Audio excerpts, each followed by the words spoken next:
there's going to be a change in your life.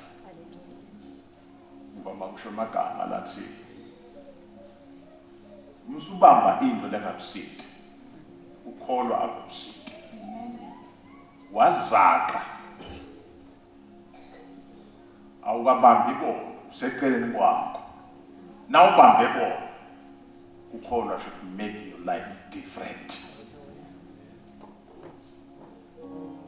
Ingazimulo yakhe gcwele amazulu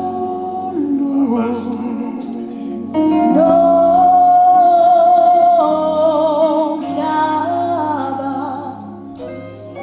Hallelujah.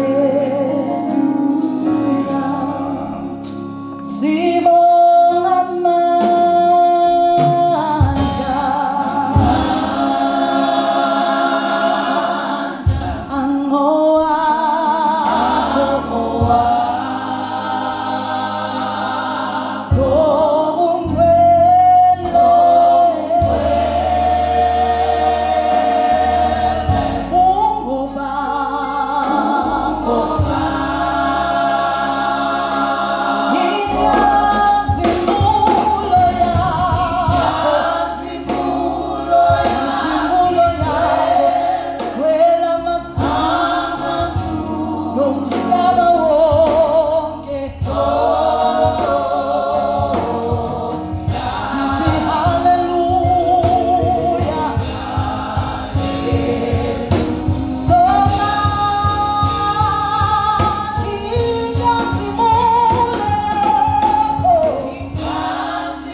Glory be to God. I didn't hear hallelujah. If you know that you'll be blessed, please shout hallelujah. You are very sure that you will leave here full of the glory of God. Shout hallelujah. We'll try to close on time. But we must understand something. That when we are in God's presence, He just wants our hearts. That's all He needs. Every other thing will be simple if He can catch up with our hearts. I want us to worship God quickly. We'll just stir the water a bit. And then we'll jump in. Hallelujah.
selishilo lini.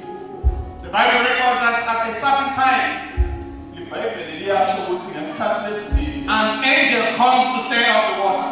kuyeta ingilosi ifike He idabanise emanzi. who jumps in first Loyo lofika angene shall receive the touch of the immortal. utawese sowuthola umanzi. Just say something to the Lord. Shalo lokuthinte uNkulunkulu. La kasoke la la probe la linga le baha. Ikala bosute brahale gabush. Mande kalusu ki brahale gabokubinde. Ikaluko dali maxite braha. In the name of the Lord Jesus, precious Holy Ghost, this is your moment. Have your way. Have your way. Have your way. We depend on you. We depend on you. Have your way this morning and let the name of the Lord be exalted. Thank you, glorious Redeemer. Glory to your name forever. Malike pakuli bahanda limaha libra hasuteki. In Jesus' mighty name we pray. Father, we bless your name. Nkulunkulu, Ikwenyama Juno. Greater than the greatest, mightier than the mightiest, everlasting God, the one who knows the beginning to the end, the ancient of days. I am that I am, be thou exalted. Thank you for what you did last week. Thank you for what you did on Monday. Thank you for Thursday. Thank you, Lord God Almighty, for what you did in the morning. Thank you for what you will do this time.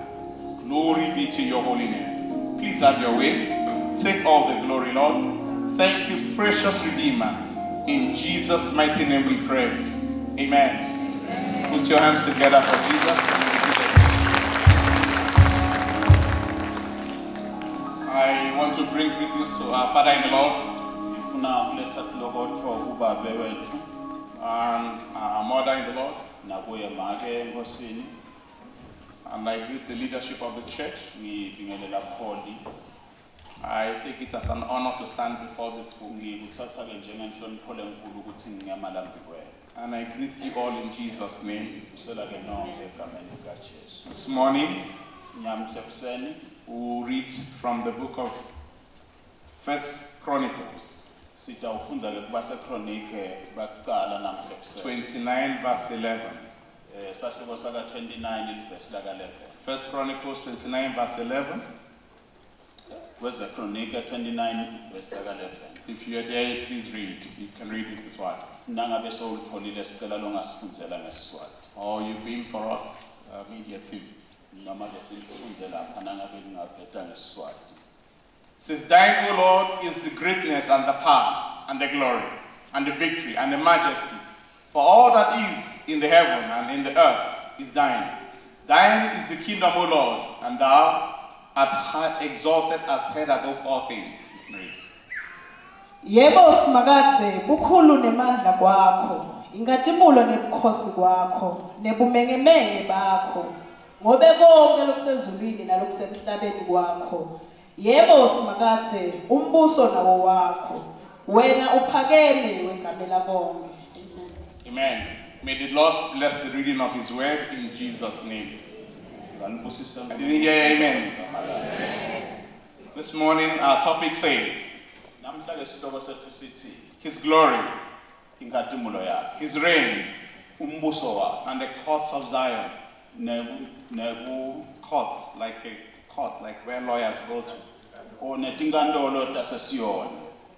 His glory, Inkatumulo yakhe, his reign, umbuso wakhe, and the courts of Zion. netinkantolo taseSiyoni. Brethren, it doesn't take God anything to change our lives. Bazalwane akuthathi into lenkulu ukuthi uNkulunkulu atshintshe impilo tethu. All he wants Lekakufunako is an alignment ufuna ukuthi singene emjanjini wakhe. and discernment from us. Bese sekuba khona lesikucondzako lokusuka ngakithi. Once we're able to align to his will, Sase satingenisa emthandweni yakhe. he could change our life in a moment. Angatshintsha impilo yethu ngemzuzu. The glory of the Lord, brethren, Inkatumulo yaNkulunkulu our Father in the Lord has been teaching on that, bekashumayela ngabo bakwethu enkosini. telling us the meaning of glory. asitshela ukuthi yini incazelo yenkhathi. So we will not try to go to the meaning. Ngakho ke ngeke sifune incazelo. But the truth is this: Nali kodwa iqiniso. no man Kuthi umuntu living, lophilayo. no angel Kuthi ingelosi can be able lengakhona to describe to us kuthi isichazele the ngalokuvakala. full glory of the Lord. Inkhatimulo yaNkulunkulu ngalokuphelele. In 1 Timothy uTimotheo wekuqala 6:16, isahluko sesithupha 16 verse. the Bible makes us to understand LiBhayibheli lisenta siqonde that God ukuthi uNkulunkulu lives uyaphila. in an unapproachable life. Uphila impilo lokungasonzeleki kuyo. That's where he dwells. Ngilapha ahlala khona. Light which no one will be able to approach. Lapho inkhatimulo lapho kude longasonzela khona. According to the Bible, Ngekwesibhayibheli close where the throne is, lapho kusibekelwe khona God surrounds it ubese uNkulunkulu ephindze nawe uyasibekela. with crystals. Asibekele ngematshe lathide. Crystals. Yeah. Okay. Crystals. And these crystals, Lamatshe akanokusho lawa Bible makes us to understand. lisenda liBhayibheli In ukuthi Revelation 4:6, encwadzini yama-Revelations yesine isahluko sesithupha that part of this crystal kuthi lamatshe lawa is sapphire isafire and jasper. nejaspa. What does these crystals do? Endani-ke lamatshe lawa They take a part of the glory, his life, athatha ingxenye yale nkhatimulo yaNkulunkulu because crystals refract and reflect light. ngoba ematshe alolichophelo loti anenkhatimulo yawo lesuka They take a part of it, just one small part, athatha nje ingxenye lencane and reflect it to the angels. abese sekayikhatimulisa etingilosini. I mean, the senior angels that come close to the throne. Lapho ngetingelosi letinkulu-ke leto letisonzela So when they behold it, nase setibona-ke le they bow down babe setiyakhothama and say, "Holy, holy is the Lord." bese setithi uyingcwele Meaning, you simakazi. are distant, you are distant. Bese setisho ukuthi uyingcwele simakazi. The 24 elders Laba-ke labanye labangu-24 that even get close to a bit nearer to the throne. laba siphindze nabo basonzele njengalokuthile. All they do is to remove their crown Babese-ke bona basusa imiqhele yabo and say to God, bese bathi kuNkulunkulu "Thou art worthy, O Lord, kuthi wena uNkulunkulu to ufanele receive glory, kuthi uthole yonke inkatimo to receive honor. kuthi uthole konke For kuhlonishwa thou hast created all things, ngoba wena udale konke and for thy pleasure nangenjabulo yakho all things were created."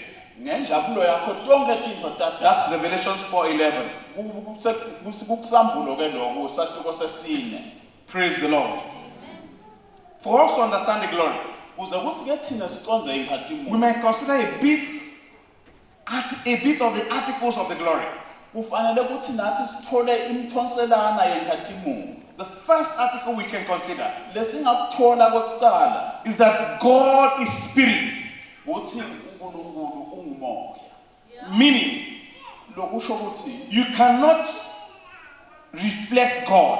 kusho ukuthi kangeke wena bese sowutshengisa le You nkatimo cannot understand the realities of God futhi ngeke ukuconze bungiko baNkulunkulu with material things, ngetintfo talamhlabeni with physical things that you see. ngetintfo longatiphatha ngesandla. It is not possible, Akusiwa ngeke akusilula for God is spirit. ngoba uNkulunkulu ungumoya. That is why Ngiko-ke a man's life empilweni yemuntu starts nakuqala from the spirit. kuqala umoya. It begins from the spirit. Impilo yemuntu iqala emoyeni.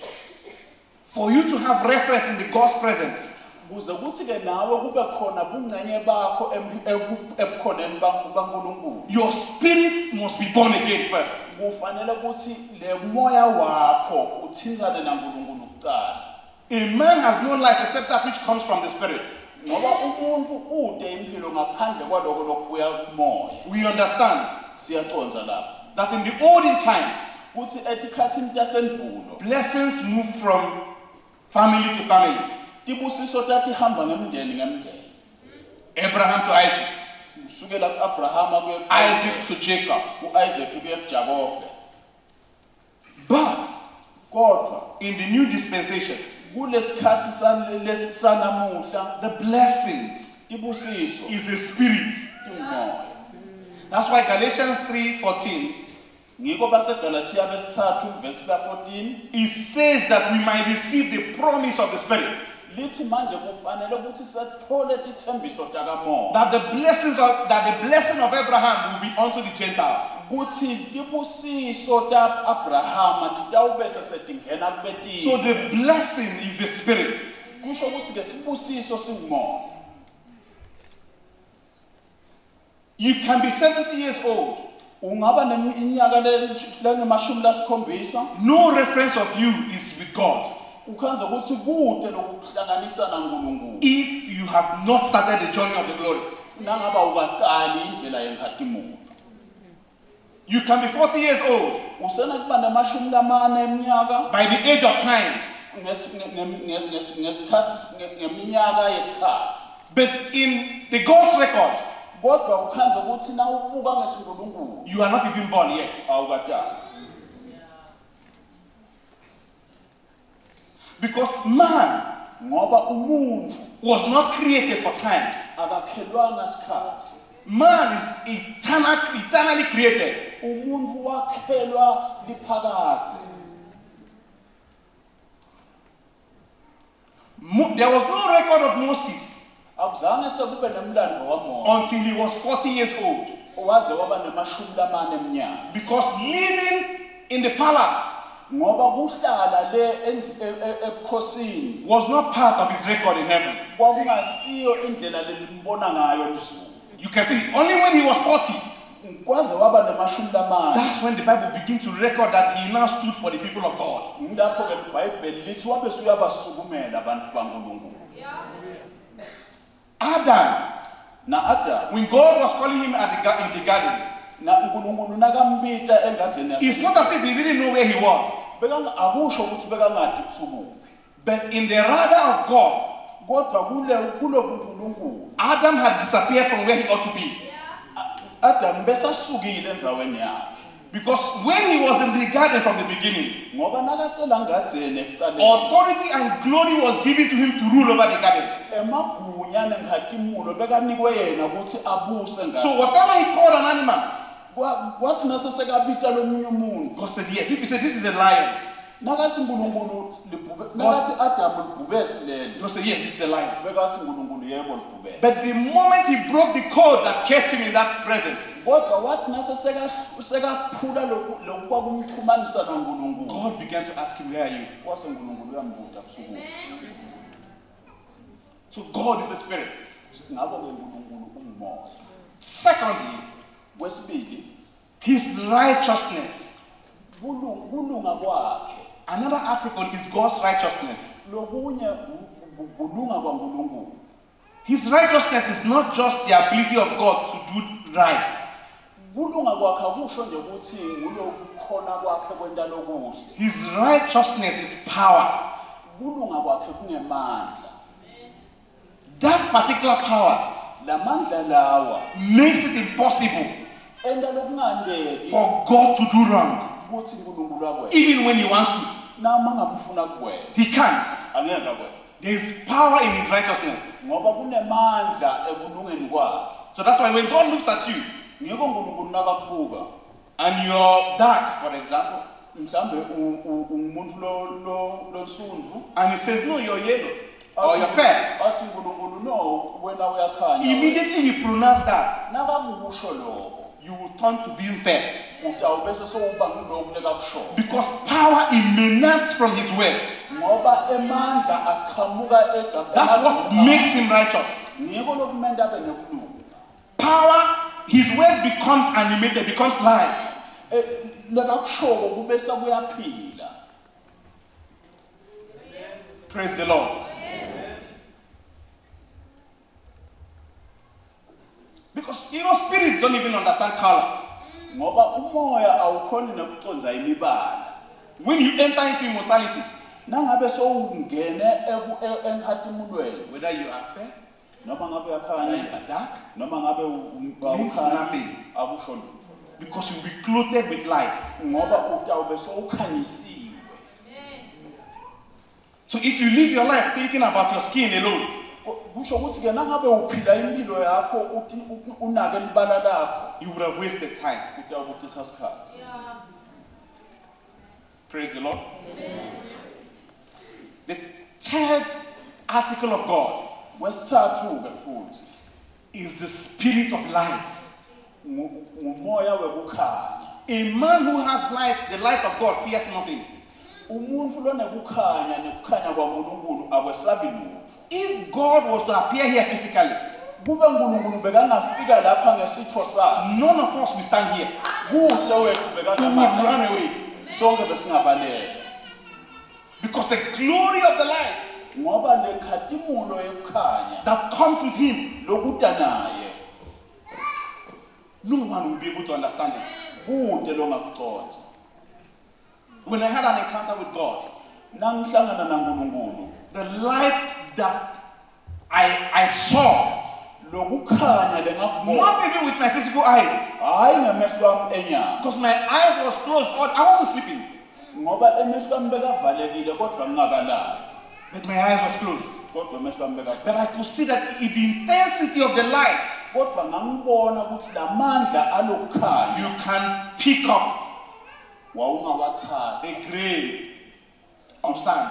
uthathe njengenhlavu Seeds. njengenhlavu yemhlabathi. Praise the Lord. That is why Jesus says Ngiko ke Jesu athi in John 8:12, kuJohane 8:12 he says, he who walks with me uthi loyo lohamba naye will walk in the light. utawuhamba kukhanya Will never walk in darkness. angeke aphinde ahambe kumnyameni.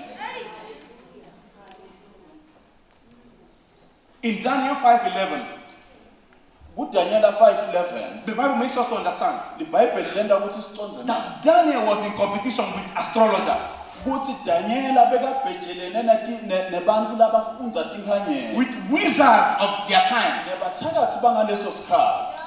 But Bible tells us in Daniel 5:11 Kodwa iBhayibheli lisitshela kuDaniela 5:11 that ukuthi because of the light of God, kuthi ngenxa yenkhatimulo because of the spirit of light ngenxa yalo moya wekhaya and of the Holy Ghost, nemoya loyingcwele he was 10 times better than them. wabe sesowuyagabudzela ngebungcono kunabo. Have you wondered how did Moses write Genesis?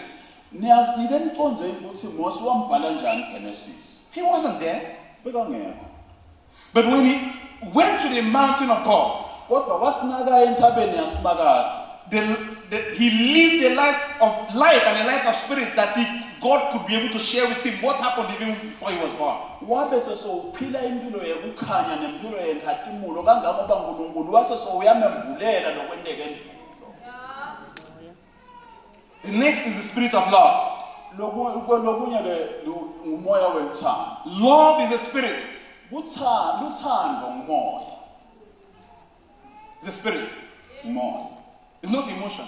Akusho ukuthi imizwa. And the Bible says God is love. iBhayibheli lithi ke uNkulunkulu uthando. Once the spirit of love indwells in a man, Waze ke umoya wethando wangena emntwini.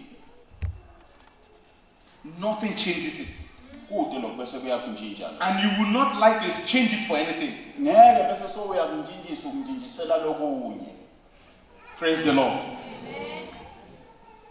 That is why in Revelations 2, Ngiko kusambulo sesibili Jesus tells the Ephesian church Jesu utshela elisonto laseFesu that you have left your first love.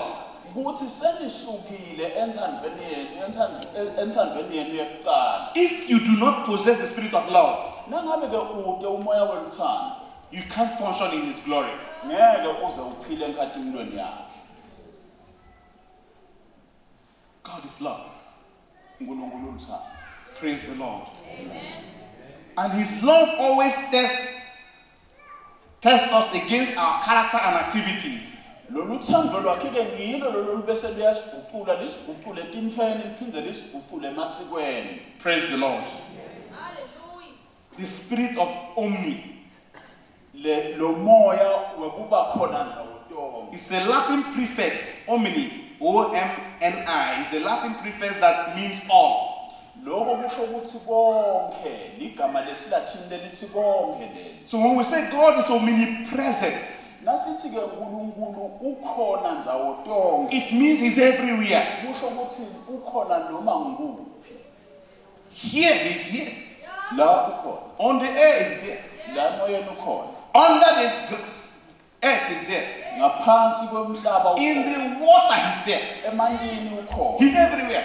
Ukhona ndawo tonke. That's one of the things that makes him glorious. Ngikho ke lokwenta ukuthi abe nenkhatimulo. When we say God is omnipotent, Nasithi ke uNkulunkulu ubaluleke kakhulu. it means he's more powerful than anything you can think of. Kusho ukuthi kude lokwendlula emandla akhe. You see, the Spirit of God is so powerful that if you close this door Emandla uNkulunkulu anemandla ngalendlela yokuthi na uvala lo mnyango. and he wants to enter through this door, Yena afuna ukungena kulo mnyango. that door cannot stop him.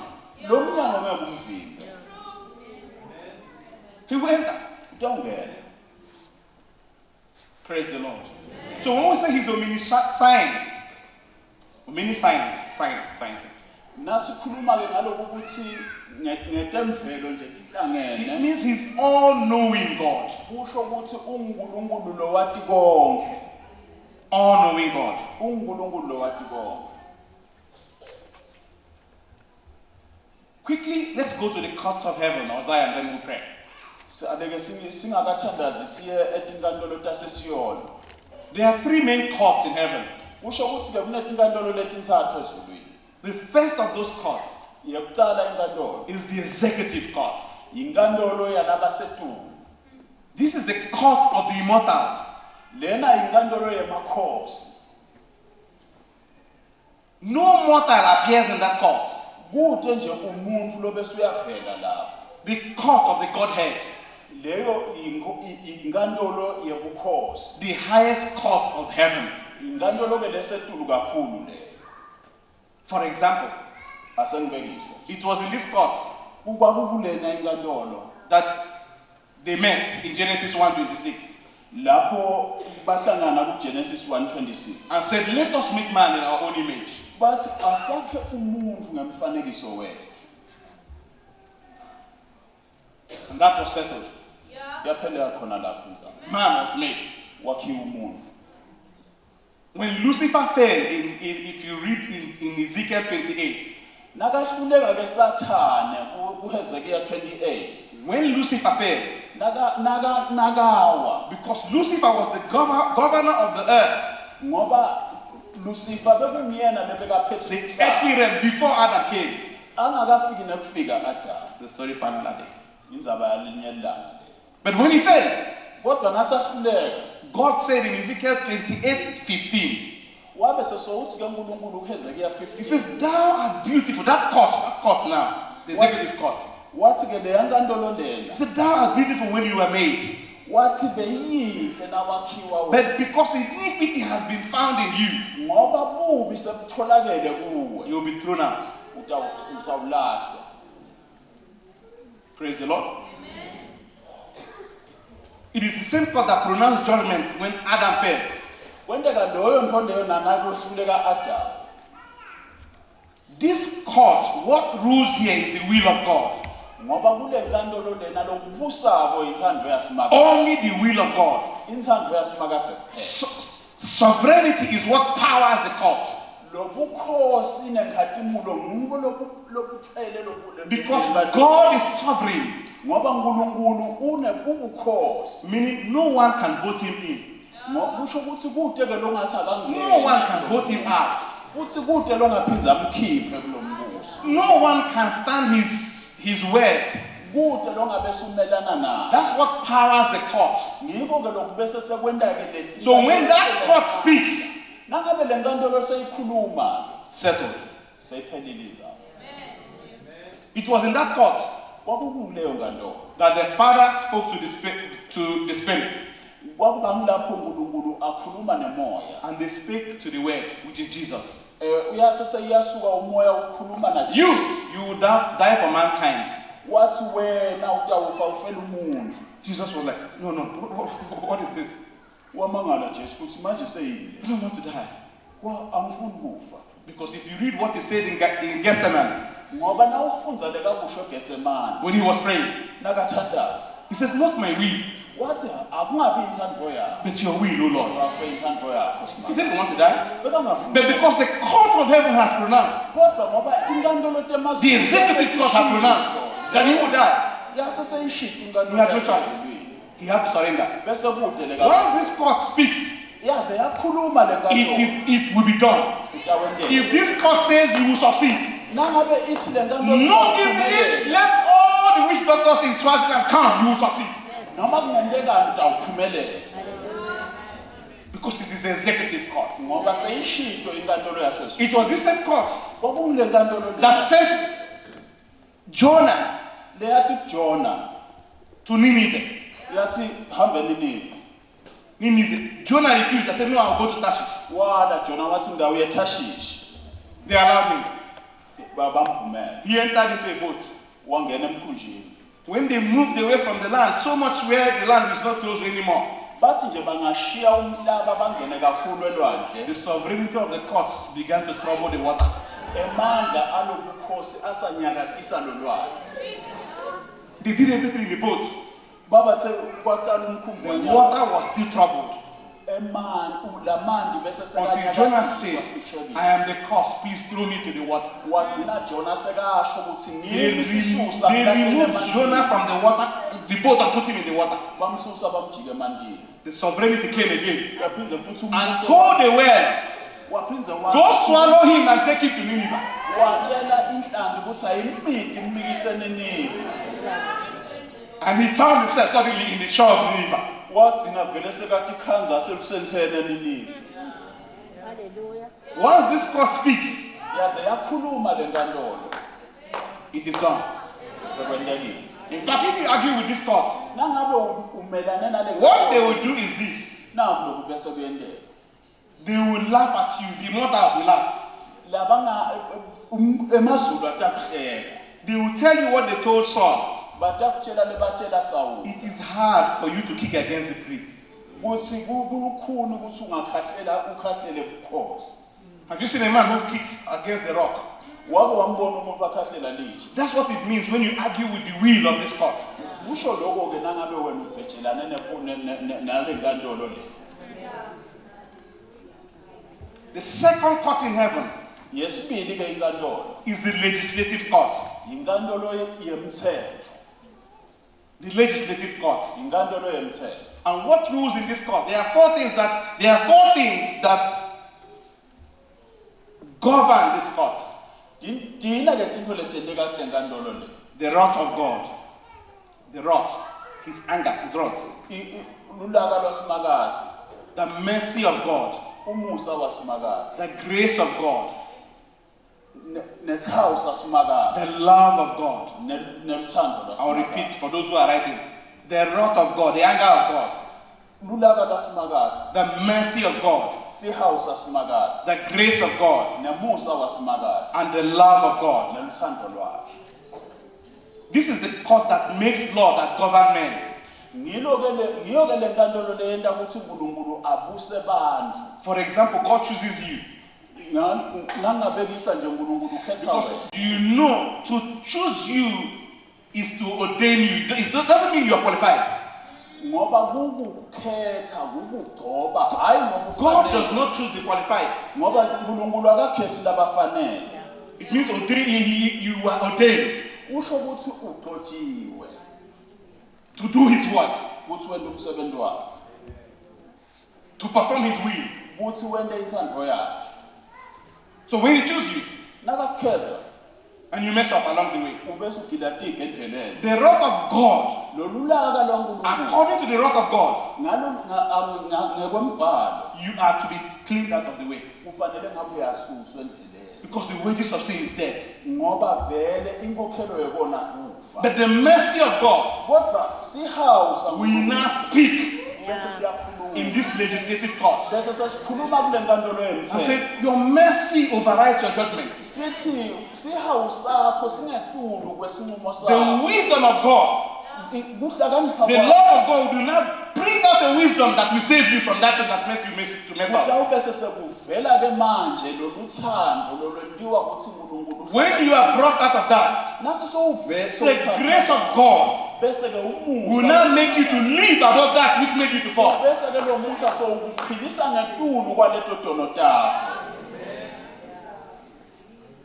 That's what happened even when Adam fell. Human race was supposed to be deleted.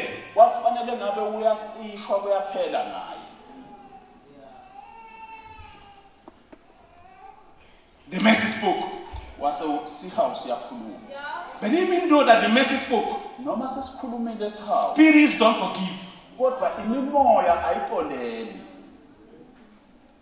Spirits don't forgive. They always require sacrifice. Even if you have gone to the native doctor, you should understand what I'm saying. If you offend the laws that they gave you there, you bring the sacrifice.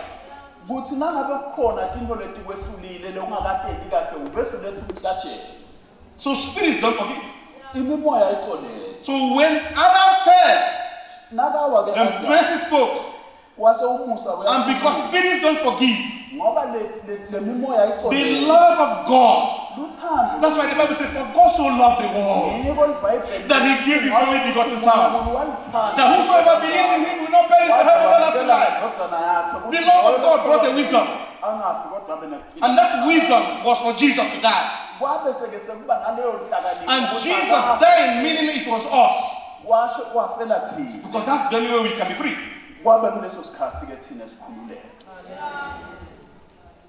So when Jesus went to the cross, you were there with him. When Jesus was buried, you were there with him. When Jesus came out from the grave, you were there with him.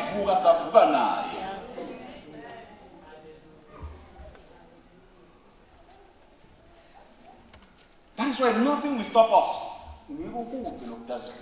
That's why Paul says that at the last time when the trumpet will sound, so those who sleep in the Lord, it didn't say die, those who sleep in the Lord will rise first. Those who are alive by that time will also join them and be caught up with the Lord. He says, so shall we always be with the Lord. Praise the Lord. What powers this cause is the purpose, the wisdom of God, rather, the wisdom of God. That's what powers the legislative court. And in this legislative court, you can actually argue your case.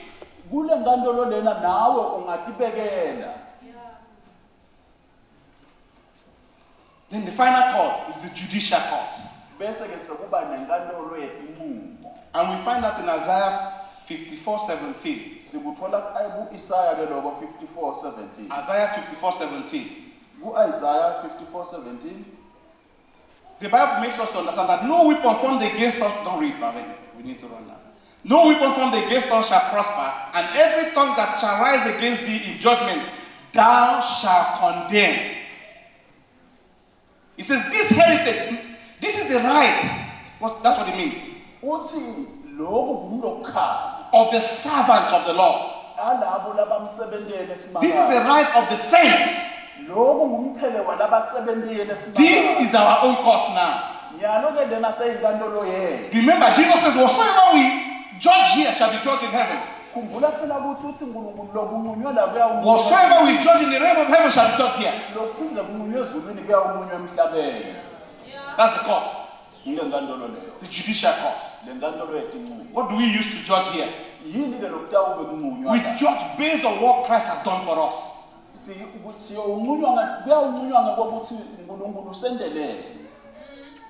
If Christ says we must cast out demons, we should cast out demons.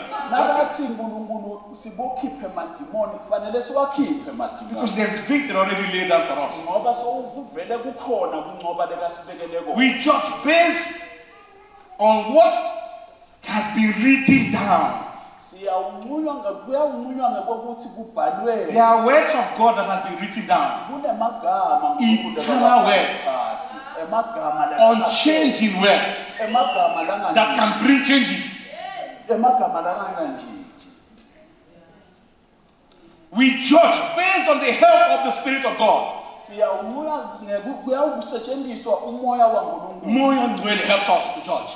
Umoya waNkulunkulu uyawusenda usinqumo. That's why if you find yourself in self-conditions, Nangabe wena if you really get angry in the spirit, nangabe uyakwata you emoyeni can deal with that condition. ungagcina sowusikhulumisa leso simo. It's just that we have lived so much here on earth Inkinga ngilokhu sesihleti kakhulu. that we think life is lived from earth to the spirit. Ngekuthi Life is actually lived from up to down. kanti impilo isuka emoyeni And because we are chasing so much of the things in the world, manje ngalokhu sesigijimisa into emhlaba that we forget that this chasing is nothing. sibese siyakhohlwa ukuthi The real thing is God. kunalutho lokukhona kusezulwini. We forget about that. Siyakhohlwa Because whatever you gather, according to the Bible, ngoba noma ubuthisa ini it says ngekweBhayibheli we brought nothing into this world. asikanga nazo. Certainly we will take nothing out. Ngalo kunjalo asiyuhamba nalo. So if God blesses you with a jet, Nangabe uNkulunkulu ukubusisa ngendiza, the purpose of it inhloso yakho is for you to help to advance kingdom. ukuthi wena usekele umbuso. That's when you begin to bear record with that. Ngiko ke lokutankwenta ukuthi wena unakele ngaloko. Some of you, God has blessed you with a voice. Labanye uNkulunkulu babusise ngemavi. I don't want to sing. I don't want to. Angifuni ukwenhlabela. But the real purpose is so that you can bless His people. Bani inhloso yalelivi ukuthi wena ubusise abantu bakhe. God has blessed you with a good smile. You can be an usher. Welcome people very well. uNkulunkulu ubusise ngemoyitela lokuhle lokungenda ukuthi abantu badonseke. You don't want to partake. Awufuni ukungena wena. When you get to heaven, Na ufike ezulwini. if by God's grace you get there, Nangabe kuyendeke uyafika ngemsa waNkulunkulu. the record will be opened.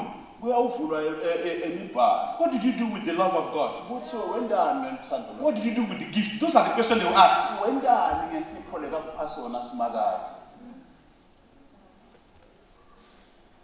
And we judge finally. We judge in this judicial court Siyanquma ke kule nkantolo yetinqumo with the name of Jesus. ngeligama likaJesu. Faith in the name brings results.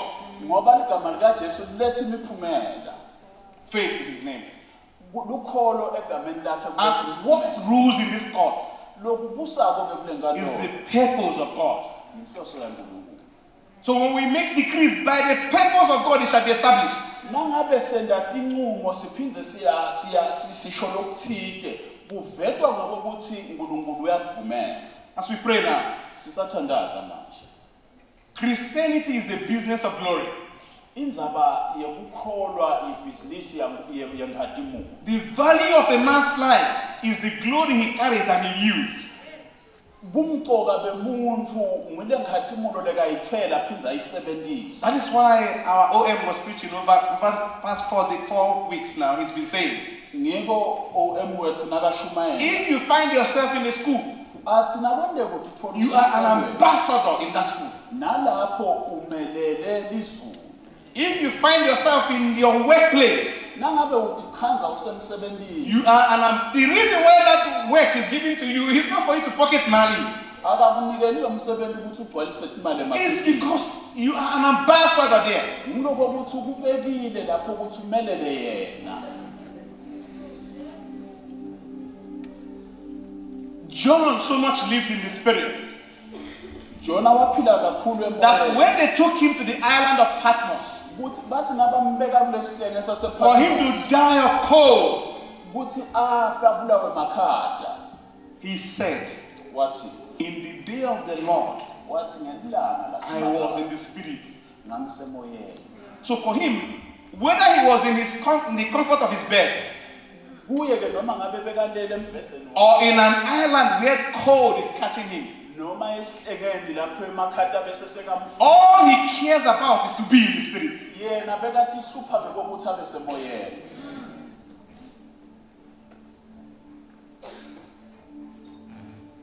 For us to reflect the glory, brethren, Ukuze kuthi thina bazalwane sikhombise lenkhathumulo. we must constantly behold. We must constantly behold. Kufanele ukuthi sihlale sibambe nalo. That's why our team says we must behold. Ngiko Our team says we must behold the glory. siqubulo sethu sithi manje kufanele sibambelele. The moment you stop beholding, Waze wabambelele, you have lost it. You have lost it. so You ulahlekile. need to come back to behold again. Kufanele ukuthi ubuye enkathimulweni. And you know the funny part? The part that makes it interesting? Nangu ke luhlango silolwenta ukuthi kube The small reflection of what we behold, lenkhathumulo lencane yaNkulunkulu. the small reflection of what the angels behold, Lenkhathumulo lencane yaNkulunkulu is enough to show us who God is. ilungele futhi iphelele kusitshengisa ukuthi uNkulunkulu ungubani. Because we can never behold it all together. Ngoba ngeke size siyiqonze sonke kanye kanye. We can never be, not Ganya, we cannot behold the entirety of God Ngeke size siyiqonze 100%. No. nakwazi. Praise the Lord. So the question this morning as we pray, please rise up. Nangu umbuto lekufanele sibute wona sisathandaza. Have you started the journey of your beholding? So uyiqalile yini indzaba yakho yokumatana naNkulunkulu? The journey starts from the spirit. Indzaba iqala kumoya. You must be born again first. Kufanele ukuthi utalwe kabusha. If you're beholding, Nangabe so ubambelelekile. have you looked away? Ubuke eceleni yini? You need to come back again to behold. Kufanele futhi ubuye utobambelele. And I want us to pray this morning Ngifuna ukuthi sithandaze namhla ekuseni. and say, Father, whatever that will move me away from your purpose, please don't allow it. Go ahead, talk to the Lord. Father, in the name of Jesus Christ of Nazareth, whatever that will move me away from your purpose for me in life, the reason why you brought me into this earth, do not allow it, Lord. Do not allow it. Do not allow it. In the mighty name of Jesus, do not allow it, Lord.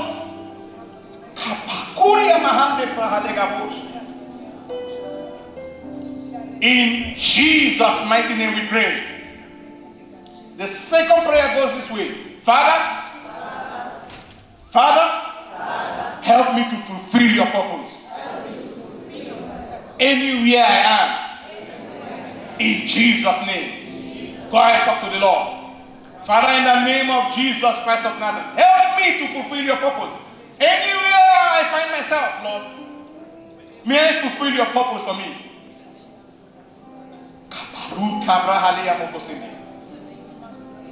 In Jesus' mighty name we pray. The last prayer is this. You are going to say, Father, whatever rises up against me in judgment,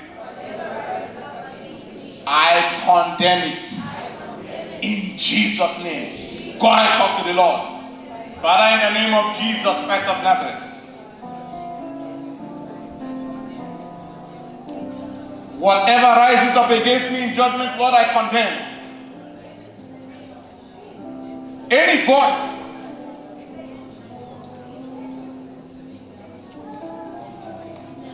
thank you, Heavenly Father. In Jesus' mighty name we pray. Asakile.